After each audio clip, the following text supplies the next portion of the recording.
Bismillahirrahmanirrahim. Assalamualaikum warahmatullahi wabarakatuh.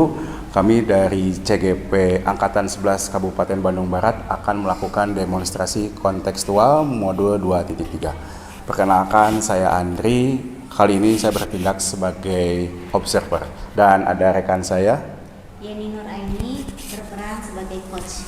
Dan saya Yeni Mariani berperan sebagai coach. Nah, itulah perkenalan kami. Sebelum kami mendemonstrasikan, saya akan mengajukan beberapa pertanyaan terlebih dahulu kepada Bu Yeni sebagai coach. Yang pertama, nanti dalam penyampaiannya itu menggunakan alur tirta, kemudian memberikan pertanyaan yang berbobot kepada coach, serta coach menanggapi pertanyaan coach. Dan dalam percakapan yang dilakukan itu harus menggunakan prinsip coaching, yaitu kemitraan, proses, kreatif, dan memaksimalkan potensi. Barangkali itu sebagai pengantarnya. Ada yang mau ditanyakan dulu mungkin, Bu? Tidak, Pak. Oke. Kali ini coba. Ya, silakan. Selamat melaksanakan. Ya, terima kasih Pak Andri.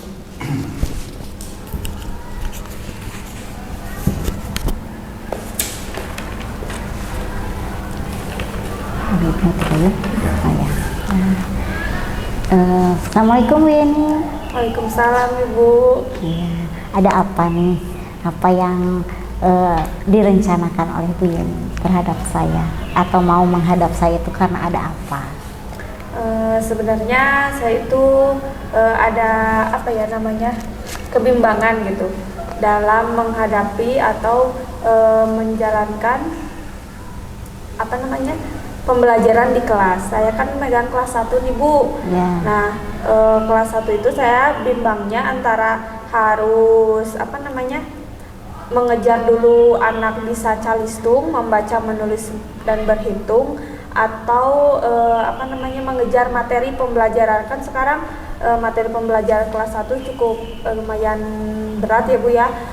Di situ anak seperti yang harus sudah bisa baca, sedangkan anak kelas 1 di kelas saya itu mulai dari nol, dia belum bisa baca, belum bisa nulis, berhitung juga belum bisa. Nah, saya itu bimbang antara yang mana dulu nih yang harus saya kedepankan gitu, yang harus saya utamakan, ajarkan terlebih dahulu. Ya, berarti Bu Yeni bimbang ya, mana duluan nih yang harus didahulukan gitu ya. Sementara mungkin kita sama-sama mengerjakan pekerjaan tersebut satu waktu gitu ya. Nah, kira-kira apa yang Bu Yeni rasakan dari kebimbangan ini? Tapi saya tuh lebih apa namanya, lebih berat ke, atau lebih setuju ke harus mengutamakan membaca, menulis, berhitung dulu. Karena kan calistung itu kan sebagai pondasi dalam pembelajaran kesananya ya Bu ya. Kalau anak apa namanya, dia tidak bisa membaca, tidak bisa menulis, nanti untuk di kepelajaran materi yang lain akan susah gitu Bu. Makanya saya apa namanya, ingin mengutamakan yang itu dulu. Mengutamakan membaca, menulis, dan menghitung dulu. Ya, boleh. Kira-kira apa yang Bu Yeni lakukan untuk mencapai tujuan tersebut? Untuk mencapai tujuan tersebut, saya setiap hari salah satunya apa namanya, suka melakukan pembiasaan. Misalnya setelah berdoa ya, berdoa, mengajak kehadiran, motivasi. Setelah itu saya mencoba untuk apa, anak-anak itu bernyanyi abjad gitu, yang A B C D gitu, sambil dinyanyikan. Terus setelah itu berhitung gitu, anak berhitung 1 sampai 10 dulu untuk minggu ini, terus nanti minggu depannya 1 sampai 20, dan terus bertambah gitu Bu. Nah, untuk menulisnya setiap hari saya tulis di board. Untuk anak yang sudah lumayan bisa, dia langsung mengikuti, tapi yang sama sekali apa namanya, masih kaku tangannya untuk menulis, saya samperin ke bangkunya, dituntun tangannya, diberi contoh gitu Bu. Kira-kira untuk program tersebut tercapai dalam jangka berapa lama? Agak berat ya Bu, ini tuh bisa sampai 1 semester kayaknya Bu, sampai semester 1. Ya, lumayan juga Iya, ya. tapi ya itu saya bimbangnya nanti materi pelajarannya ketinggalan apa gimana gitu, nggak apa-apa atau gimana gitu. Kira-kira kalau menurut Bu ini, kalau misalnya materinya ketinggalan, bisa terkejar kembali tidak? Bisa mungkin materi pembelajarannya diintegrasikan ke dalam latihan membaca dan menulis itunya mungkin ya Bu ya. Misalnya kayak menulisnya disisipkan materi PPKN-nya pendidikan Pancasilanya seperti ya bunyi-bunyi Pancasila, lambang-lambangnya jadi di tulisannya, setelah itu anak baca mungkin gitu. Oh ya gitu. Jadi materi ke bawah tapi membaca dan menulisnya juga ke bawah gitu. Ya, oke. Kira-kira dalam hal ini ada yang mendukung Ibu? Siapa kira-kira yang mendukung Ibu untuk ini? Sebelumnya saya sudah berkomunikasi dengan orang tua, saya sudah komunikasikan kepada orang tua kelas 1, saya akan mengutamakan membaca, menulis dan berhitung dulu. Nah, terus respon orang tua mereka sangat mendukung, katanya iya Bu, mending seperti itu dulu, kasihan anak-anaknya kalau materinya terlalu tinggi sedangkan mereka belum bisa nulis, belum bisa baca, nanti nilainya juga nggak akan maksimal, katanya gitu. Ya dari orang tua dukungannya, dari guru-guru yang lain juga, apalagi guru kelas lain kan nanti kalau misalnya kelas 1 harus naik ke kelas 2 sedangkan dia belum bisa baca, nanti di kelas 2 mereka harus ngajarin lagi baca gitu. Ya berarti mungkin target tujuannya itu ya mengejar dulu anak bisa membaca, menulis, menghitung. Oke, kalau begitu setelah ini apa yang akan Ibu lakukan ke depannya? Saya akan terus melatih siswa untuk membaca, menulis dan berhitung gitu. Terus saya juga akan berkolaborasi bersama orang tua, ya di orang tua melakukan komunikasi baik itu secara langsung ataupun lewat sosial media, misalnya di WA gitu ya. Kadang kan ada orang tua yang tidak di sana gitu, maksudnya jadi anaknya itu tinggalnya sama neneknya gitu, sama kakeknya gitu, atau sama orang lain atau sama saudaranya yang lain gitu, karena mayoritas atau banyak di sana anak-anak yang tinggalnya itu bukan sama orang tua kandungnya, tapi di situ saya komunikasi sama orang tua kandungnya lewat WhatsApp gitu. Untuk memberitahukanlah informasi perkembangan anaknya, terus supaya mereka lebih perhatian lagi kepada anak-anaknya gitu, walaupun tinggalnya jauh, bagaimana caranya mungkin meminta tolong kepada saudaranya yang dekat tinggal di sana untuk sama-sama memberikan pembelajaran membaca, menulis, berhitung kepada anak-anak mereka tersebut. Ya. Jadi alhamdulillah ya, istilahnya walaupun memakan waktu yang cukup panjang 1 semester ini, tapi Ibu tetap terus berusaha semaksimal mungkin dengan dukungan dari orang tua murid yang diharapkan lebih banyak membantu barangkali ya anak-anak belajar kembali di rumah. Ya, gitu Bu. Mudah-mudahan bisa tercapai apa yang jadi tujuan saya gitu. Anak-anak sebelum ke semester 2 mudah-mudahan mereka sudah bisa membaca. Ya, amin. Mudah-mudahan ya Bu Yen ya, kita hanya bisa berusaha semaksimal mungkin mengupayakan apa yang kita bisa untuk anak-anak didik kita. Amin. Ya Bu, terima kasih. Sama-sama. Semoga tetap semangat ya mengajarnya, bimbang sedikit gak apa-apa, masih ada teman-teman untuk berbagi. Terima kasih. Ya, ibu-ibu, saya sudah tadi menyimak percakapan yang ibu-ibu lakukan dari Alur Tirta yang menjadi panduan. Bu Yeni sebagai coach sudah menggali, datangnya Bu Yeni juga ke sini tuh untuk apa? Tadi sudah, kemudian identifikasi masalah juga sudah digali. Bu Yeni menanyakannya dengan penuh keibuan kepada Bu Yeni Mariani. Kemudian tadi juga sudah ditanyakan rencana aksinya apa tadi.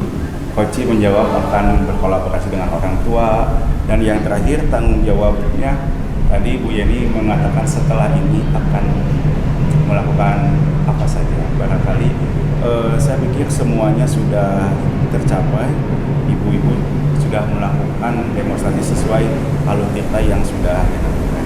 Barangkali kita akhiri saja pertemuan kali ini. Terima kasih. Semoga ada manfaat. Wassalamualaikum warahmatullahi wabarakatuh. Waalaikumsalam warahmatullahi wabarakatuh. Bismillahirrahmanirrahim. Assalamualaikum warahmatullahi wabarakatuh. Waalaikumsalam warahmatullahi wabarakatuh. Perkenalkan, kami dari CGP Angkatan 11 akan melakukan demonstrasi kontekstual modul 2.3. Perkenalkan, saya Yeni Mariani sebagai observer.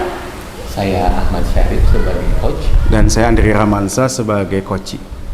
Ya, selamat menyaksikan. Oke, sebelumnya ya selamat siang Pak Ahmad Syarif. Iya, selamat siang. Hari ini Bapak akan melaksanakan praktik coaching bersama Pak Andri. Betul kan? Betul. Nah, nanti ketika praktik coaching berlangsung, bagaimana rubrik penilaian yang akan Bapak gunakan? Maksudnya alurnya akan memakai alur apa? Insya Allah nanti untuk pelaksanaan coaching kali ini saya akan menggunakan alur tirta sebagai panduan. Sebagai panduan ya. Untuk rubrik penilaian, nanti kompetensi coaching yang mana yang akan Pak Arif kembangkan? Misalnya Dari alur tirta sendiri yang akan saya coba gali dari coaching itu mungkin dari sisi rencana dan tanggung jawab. Rencana dan tanggung jawab. Berarti lebih spesifik lagi nanti Bapak akan menggali rencana-rencana aksi yang akan dilaksanakan oleh Pak Andri sebagai coachingnya. Ya, baik Pak, terima kasih atas jawabannya. Sekarang bisa dimulai praktik coaching dengan Bapak.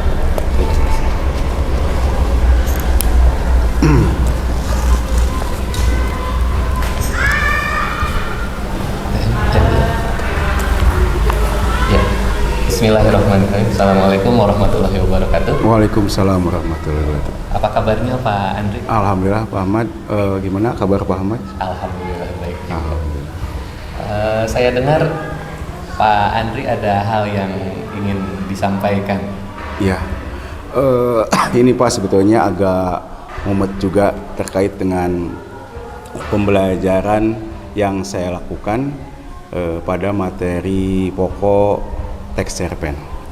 Jadi materinya itu mengidentifikasi struktur teks cerpen Pak. Nah di buku paket itu teksnya panjang Pak, panjang sampai 5 atau 6 halaman.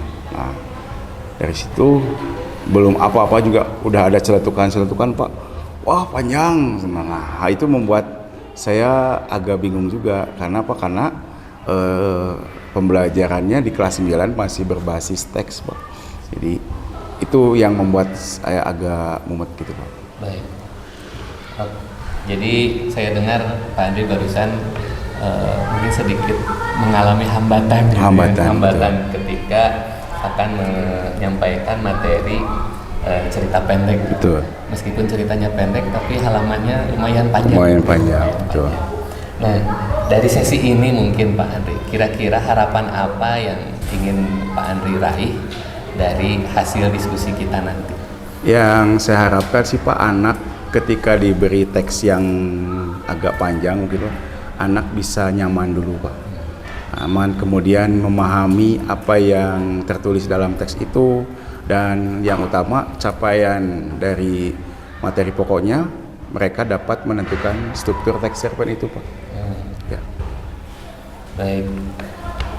Jadi harapannya adalah tadi yang disampaikan Pak Andri, siswa merasa nyaman terlebih dahulu dengan materi tersebut, kemudian memahami teks cerita pendeknya dan juga sekaligus memahami juga struktur teks dari teks cerita pendek tersebut. Betul. Nah, dari hal ini barangkali apa yang sudah Pak Andri lakukan untuk menyampaikan materi ini?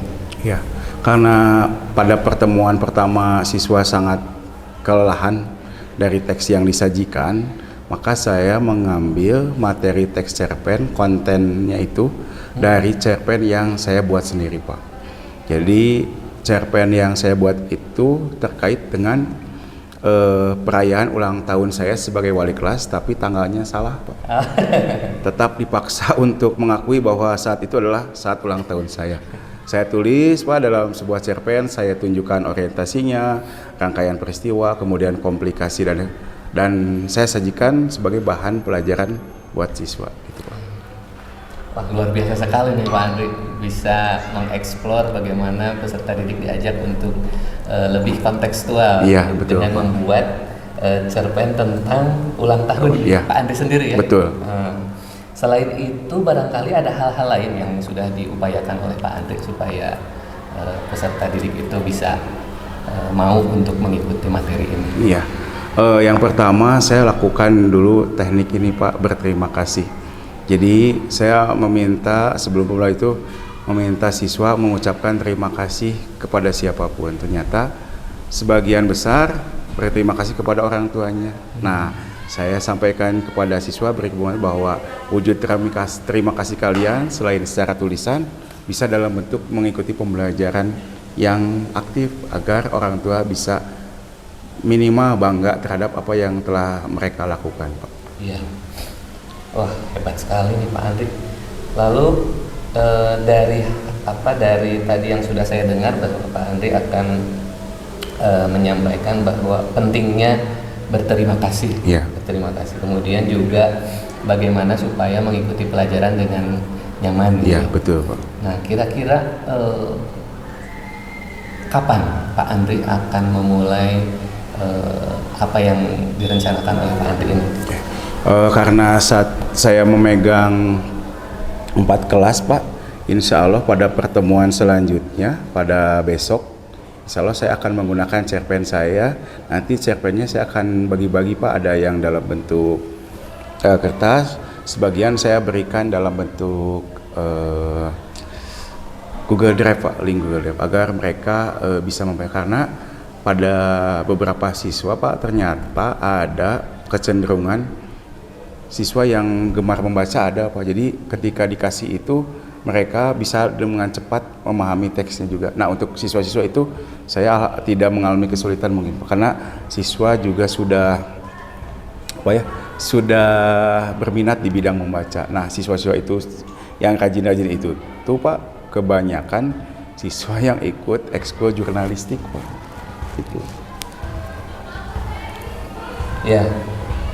Jadi rencana Pak Andri akan melaksanakan kegiatan tersebut dengan melakukan memberikan cerpen dalam bentuk kertas dan kemudian Google Drive, iya. Dan juga tadi disampaikan juga ada beberapa atau mungkin umumnya yang mengikuti itu adalah yang ikut ekskul jurnalistik, yang sudah memiliki interest baca tuh tidak mengalami kesulitan gitu kata-kata. Selain siswa itu sendiri, barangkali ada yang akan dilibatkan dalam kegiatan ini, Pak? Iya, karena kami guru kelas 9 itu bahasa Indonesia ada 3, Pak.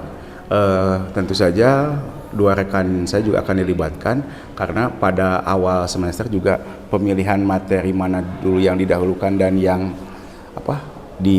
bukan di ke belakang, ditunda dulu atas kesepakatan.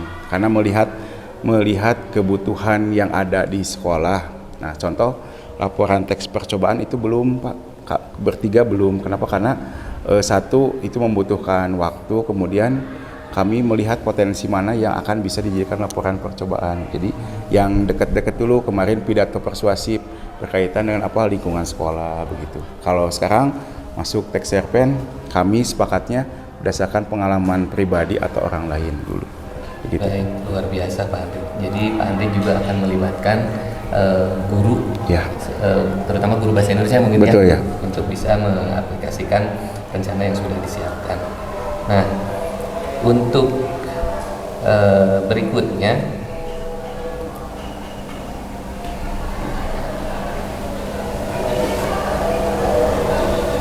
apa yang menjadi apa ya harapan akhir dari yang disampaikan Pak Andri barusan itu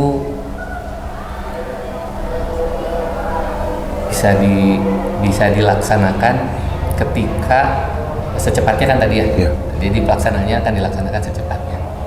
Nah,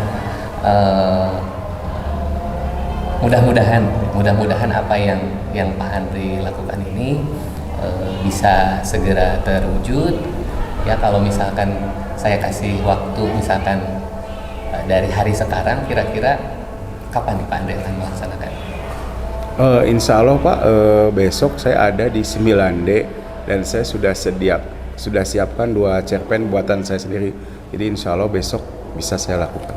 Kalau seperti itu berarti saya sudah tidak sabar lagi untuk mendengar hasil dari proses yang sudah Pak Andri rencanakan. Insya Allah Pak, insya Allah. Baik Pak Andri, barangkali dari sesi diskusi ini apa yang Pak Andri rasakan? Yang saya rasakan awalnya agak greget gitu Pak, greget dalam arti teks yang menurut saya cerpen itu kan, ciri cerpen itu selesai dibaca dalam 1 kali duduk atau kurang dari 1 jam. Saya pikir itu tidak mencapai setengah jam gitu, cuman karena saya pikir sepertinya kebiasaan membacanya itu aja, jadi yang tadinya agak greget ini gimana gitu ya, sekarang mah alhamdulillah karena fitrah manusia itu butuh didengarkan, saya minimal unek-unek saya sudah didengarkan gitu Pak. Alhamdulillah kalau seperti itu. Ya mudah-mudahan apa yang nanti direncanakan oleh Pak Andri bisa berjalan dengan lancar. Amin. Nanti juga kita bisa melihat hasilnya. Nanti kita mungkin bisa bicara di sesi berikutnya. Siap Pak, terima kasih. Demikian mungkin ya, Pak Andri. Terima kasih. Sesi kali ini. Terima kasih Pak.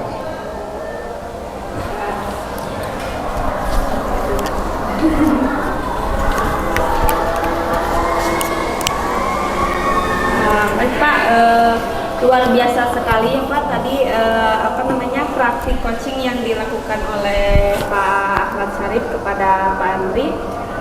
Saya sudah mengamati jalannya coaching antara Bapak dan Pak Andri. Jadi saya mohon izin untuk menyampaikan hasil pengamatan saya.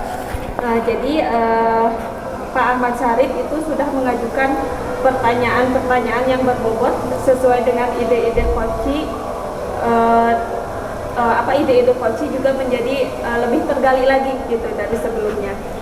Kemudian di situ juga sudah terlihat runtut waktunya kapan akan dilaksanakan ide-idenya, siapa saja yang akan membantu, apa saja yang akan dibuat, media pembelajarannya apa saja dan lain sebagainya. Kemudian dari ketiga kompetensi sebagai seorang coach, saya sudah melihat Bapak sudah mengembangkan salah satunya yaitu memberikan pertanyaan-pertanyaan yang berbobot gitu ya.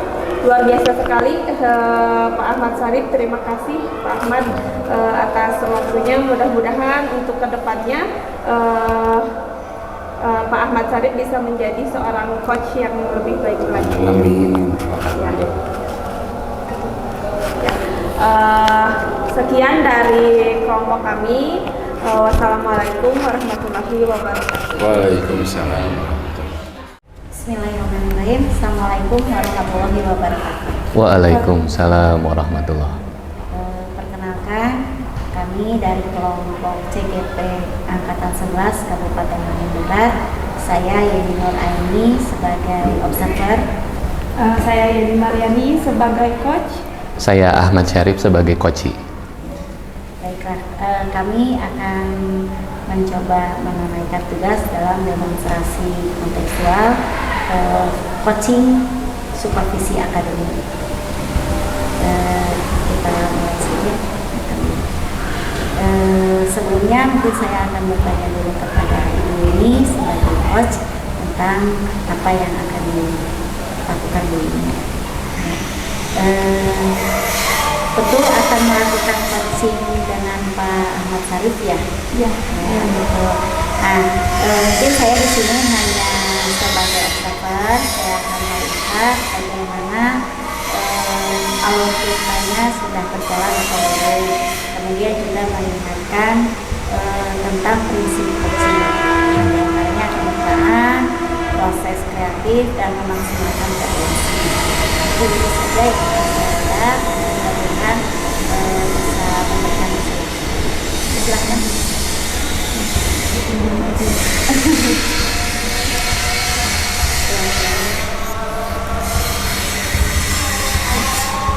Bismillahirrahmanirrahim. Assalamualaikum warahmatullahi wabarakatuh. Waalaikumsalam warahmatullahi wabarakatuh. Selamat sore Pak Ahmad. Selamat sore Bu. Apa nih yang tujuan apa yang mendorong Pak Ahmad ingin berdiskusi sore ini? Baik Bu. Jadi yang ingin saya sampaikan itu sedikit mungkin curhat mungkin ini mah Bu ya. Jadi curhat. Jadi saya tuh ngajar di kelas 6 SD. Kemudian ada satu anak laki-laki, kalau dibilang nakal sih enggak. Kemudian yang dia lakukan itu seperti anak yang hiperaktif gitu. Jadi ketika pembelajaran di kelas itu dia tidak mau diam gitu, tidak mau diam. Kemudian suka mengganggu teman-temannya, ngajak ngobrol ketika saya sedang menerangkan. Saya tuh bingung gitu mau dimanain gitu anak yang seperti itu teh Bu. Oh itu. Kira-kira apa tujuan akhir yang sudah Pak Ahmad pikirkan? Jadi Pak Ahmad itu punya cita-cita atau cita-citanya murid tersebut itu ingin seperti apa gitu nantinya? Ya sebetulnya sih saya sederhana saja ya Bu ya. Jadi saya ingin anak tersebut ketika di kelas itu bisa fokus ya, kemudian bisa mengikuti pembelajaran dengan tenang, kemudian tidak jalan-jalan di kelas, tidak mengganggu temannya, sehingga apa yang saya sampaikan terkait dengan tujuan pembelajaran itu bisa tercapai gitu. Baik Pak. Kira-kira dari skala 1 sampai 10 ada di posisi mana tingkat ketidakfokusan anak tersebut? Kalau saya lihat sih mungkin di posisi 5 ya Bu. Posisi 5. Terus apa namanya?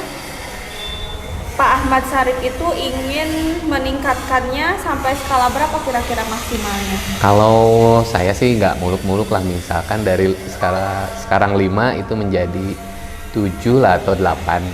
7 atau Jadi 8. anak tersebut bisa dikatakan apa namanya berhasil apabila sudah mencapai skala 8. Nah skala 8 atau fokusnya itu kira-kira anaknya itu sudah bisa apa? Misalnya ciri-ciri fokus yang Pak Ahmad Syarif akui itu yang seperti apa? Ya, kalau yang saya rasakan sih memang kalau apa ya, jadi sudah dipanggil mas sudah sih anak tersebut. Jadi diingatkan, kemudian diberikan pengertian. Mungkin namanya juga anak mungkin ya Bu ya, nggak pernah berubah gitu, nggak pernah berubah. Dan yang saya ingin harapkan itu adalah kalau fokusnya adalah yang bisa apa ya Bu, yang mindfulness gitu Bu. Jadi dia fokus gitu ketika ingin mengikuti pembelajaran di kelas itu. Jadi apa namanya yang dikatakan fokus menurut Pak Ahmad Syarif itu dia bisa mengikuti pembelajaran dengan baik gitu ya salah satunya. Baik Pak. Terus apakah Pak Ahmad Syarif sudah mempunyai rencana-rencana untuk membuat murid tersebut bisa menjadi lebih fokus dan tidak selalu mengganggu teman-temannya ketika di kelas? Mungkin saya kepikiran untuk menerapkan kompetensi sosial dan emosional Bu. Jadi barangkali nanti bisa diterapkan kepada anak tersebut supaya ketika dia di kelas itu bisa fokus. Terus misalnya kalau hal tersebut kurang berhasil dilakukan, apakah ada rencana lain yang sebagai plan B-nya gitu yang akan Pak Ahmad Syarif lakukan? Kalau untuk rencana berikutnya memang ada. Jadi kalau misalkan langkah yang pertama tadi akan saya coba menerapkan kompetensi sosial dan emosional. Saya mungkin akan manggil anak tersebut secara empat mata karena memang belum pernah saya lakukan, dan mungkin juga saya akan melakukan segitiga restitusi mungkin untuk bisa menstabilkan identitasnya gitu, supaya dia ketika di kelas itu bisa tetap fokus. Nah, kira-kira adakah nanti hambatan yang akan terjadi? Kalau dari sisi hambatan mungkin mudah-mudahan tidak ada sih Bu ya, hanya kita kan saya ingin mencoba untuk supaya anak tersebut bisa minimal ada perubahan. Kemudian jika peserta didik tersebut masih juga belum berubah sikapnya, mungkin juga saya akan minta bantuan guru-guru yang pernah mengajar dia itu. Saya ingin mencari informasi apakah sikapnya seperti apa dan bagaimana penanganannya. Mungkin yang saya lakukan.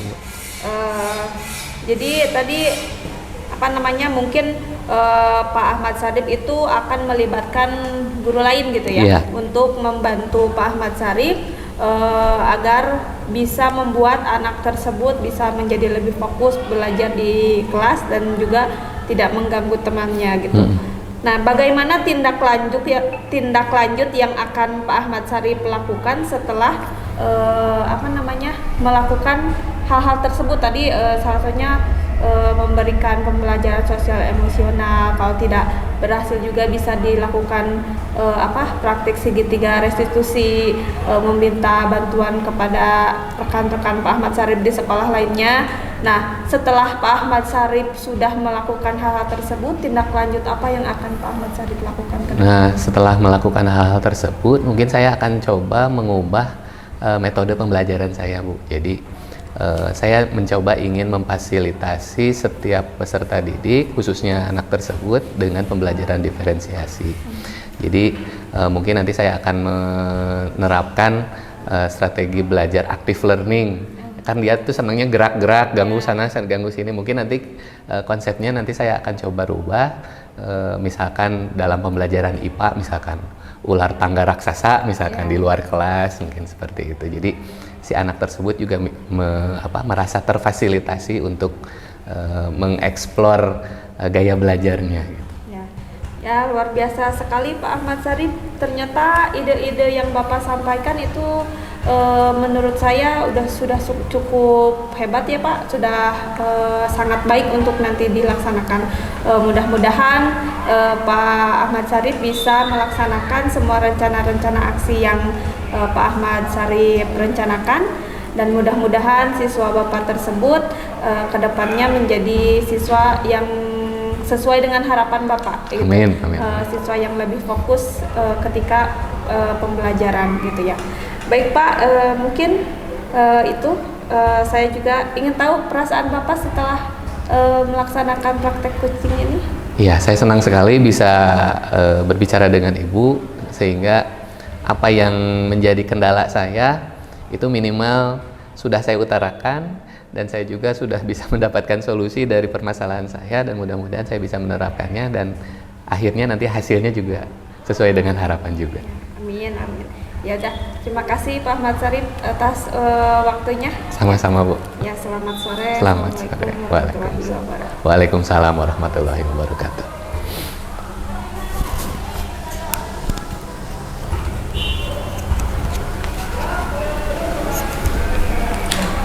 Alhamdulillah ya, sudah melaksanakan coaching. Saya akan bertanya lagi kepada Ibu Yuni.